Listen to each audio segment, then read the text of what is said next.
할렐루야. 오늘도 새날을 주신 하나님을 찬양합니다. 오늘도 말씀으로 시작하는 이 하루, 말씀 충만, 은혜 충만, 성령 충만한 하루가 되시기를 주님의 이름으로 축복합니다. 자, 오늘은 마가복음 4장입니다. 13절에서 20절까지 말씀을 봉독해 드립니다. 하나님의 말씀을 경청하시기 바랍니다. 또 이르시되 너희가 이 비유를 알지 못할진대 어떻게 모든 비유를 알겠느냐. 뿌리는 자는 말씀을 뿌리는 것이라.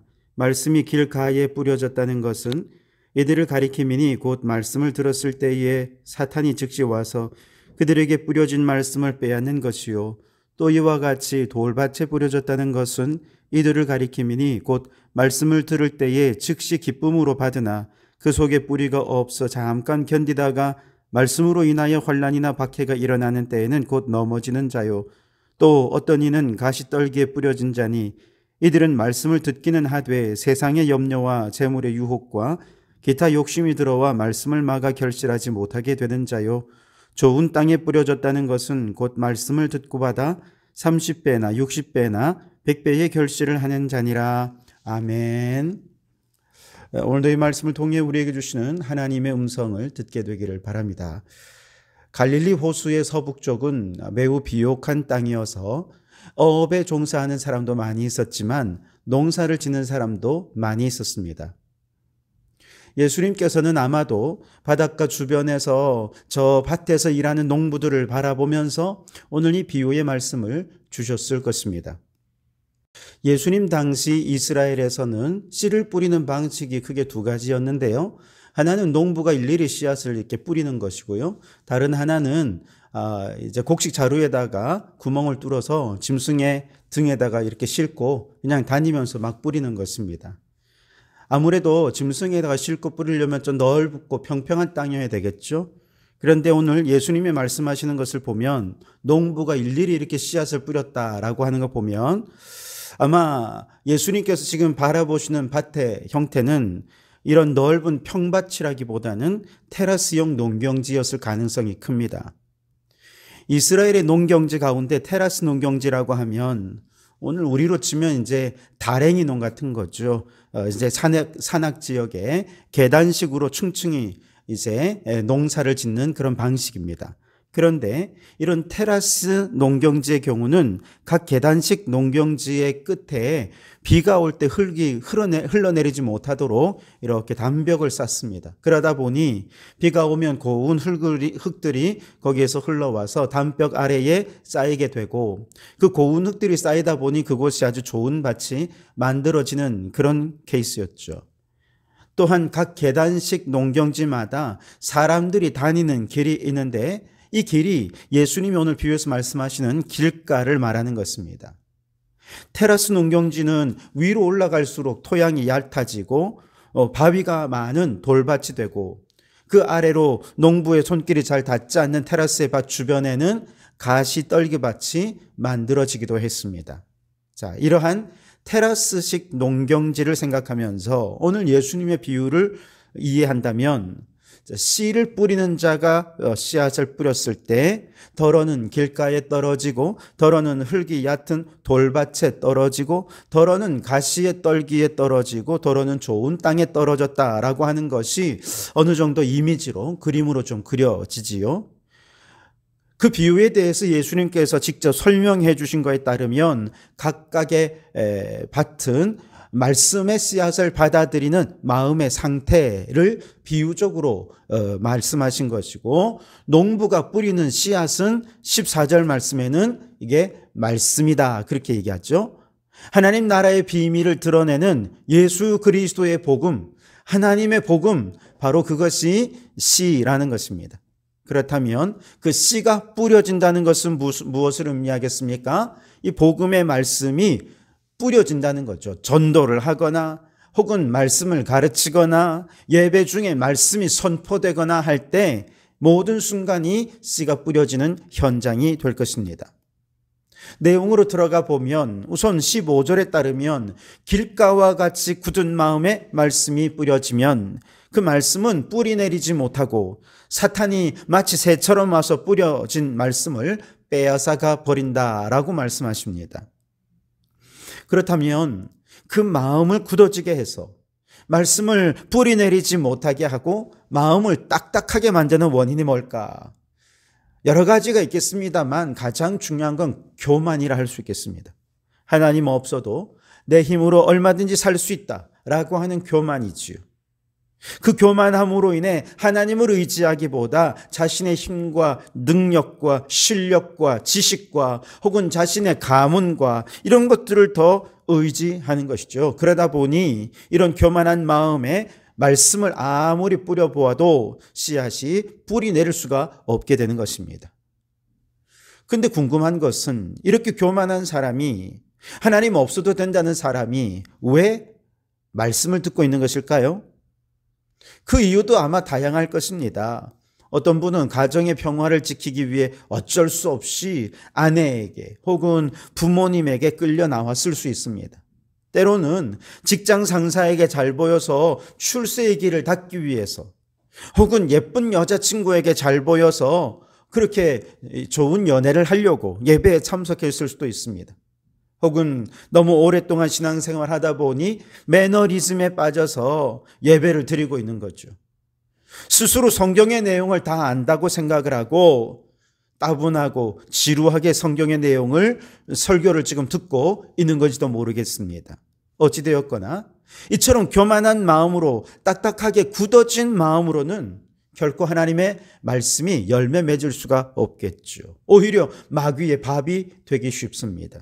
하지만 길가와 같은 이 마음에도 한 가지 희망은 있습니다. 바로 성령께서 그 마음을 기경해 주시는 것입니다.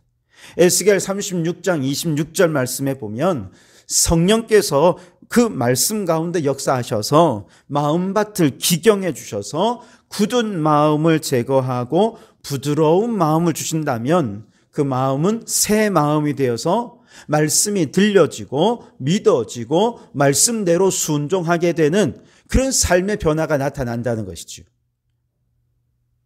그런 면에서 우리가 어떤 마음으로 말씀을 받느냐 하는 것도 중요하지만 그 예배 가운데 성령께서 역사하시도록 중보하는 중보자들의 기도는 너무나 중요하다고 볼 수 있겠습니다.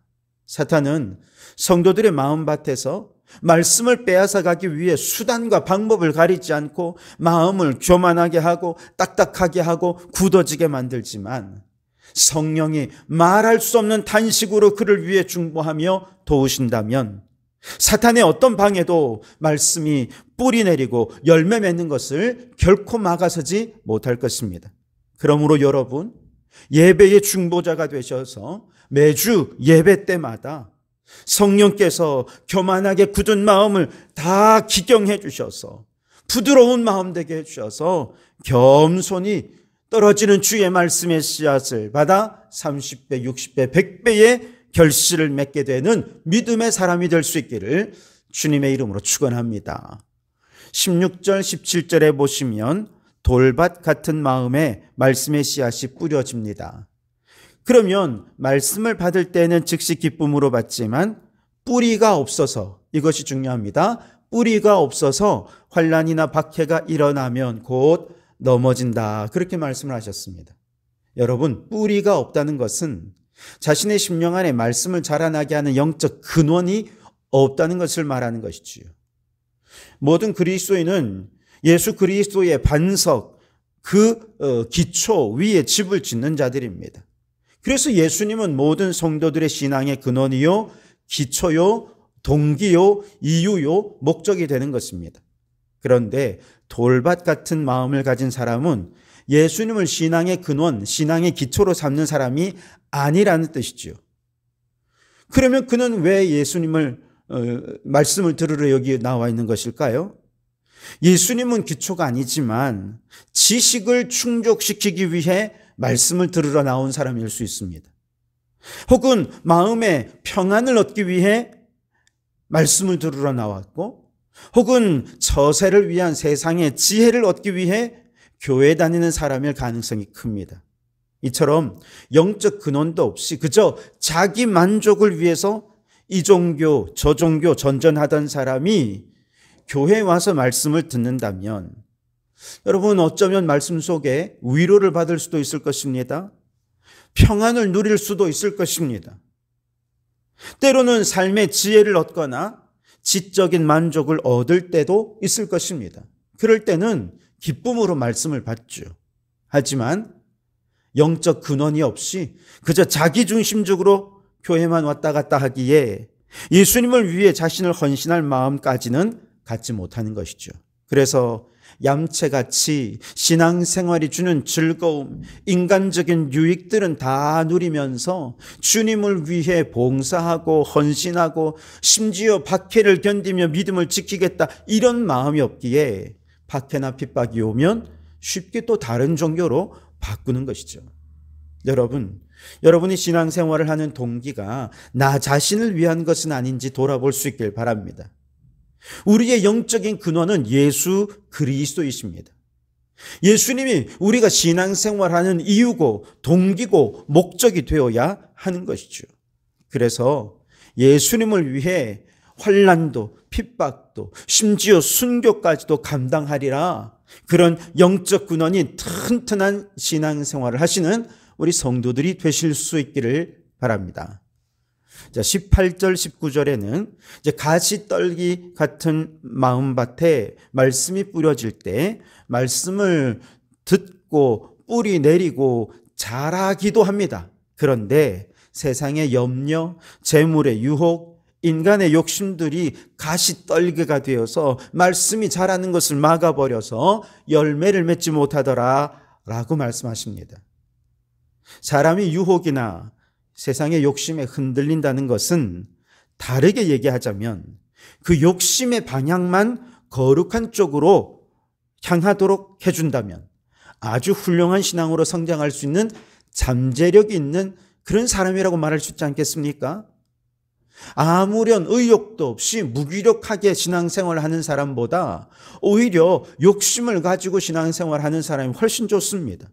지금은 잠시 세상의 염려, 재물의 유혹, 인간의 정욕의 마음을 빼앗겨서 마음이 세상을 향하고 있지만 오히려 그 마음에 끓어오르는 열정이나 갈망을 예배와 찬양을 사모하는 영적 갈망으로 바꾸어 놓는 것이죠. 기도와 말씀으로 영적으로 성장하고자 하는 거룩한 욕심을 갖게 하는 것입니다. 늘 은혜와 성령 충만함에 목마른 마음으로 그렇게 예배를 드릴 수 있도록 거룩한 욕심, 거룩한 갈망으로 그 마음의 방향을 바꾸어 준다면 이런 사람은 거룩한 욕망이 그의 삶을 충동하게 해서 이제 주님을 위해 열심을 내는 정말 하나님 나라의 귀한 일꾼이 될 줄 믿습니다. 그러므로 여러분, 이 세상의 수많은 유혹에 내가 절대로 욕심을 갖지 않으리라, 여러분 그렇게 생각하지 마십시오. 욕심을 버려야지 그렇게 애쓰지 마십시오. 오히려 하나님이 세상을 향한 욕심을 하나님 나라를 향한 욕심으로 바꾸게 해 주십시오. 그렇게 기도하시고 이제 이 거룩한 욕심을 가지고 영혼을 구원하고 하나님 나라를 확장하는 일에 귀하게 쓰임받는 일꾼들이 되실 수 있기를 바랍니다. 마지막으로 20절에 보면 좋은 땅 같은 마음의 말씀이 뿌려질 때 그 말씀이 잘 듣고 뿌리 내리고 계속해서 자라서 60배, 100배의 결실을 맺는 경건한 신앙의 사람이 된다, 그렇게 말씀하시죠. 여기서 말씀을 잘 듣고 받아들인다라고 하는 것은 그냥 지적으로 인정하고 동의한다라는 차원을 훨씬 뛰어넘죠.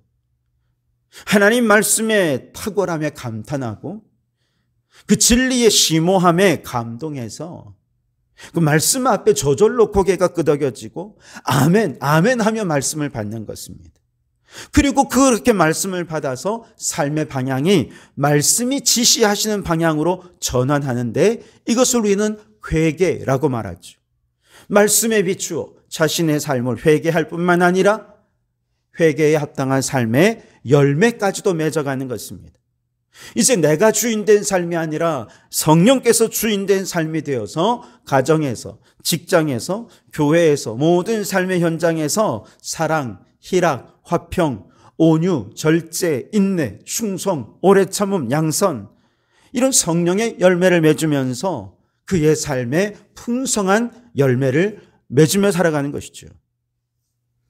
앞서 테라스 농경지 그 계단의 끝부분에 담벼락을 세우면 흘러내리던 흙이 그곳에 모여서 좋은 땅이 된다 말씀을 드리지 않았습니까? 우리 영혼도 마찬가지입니다.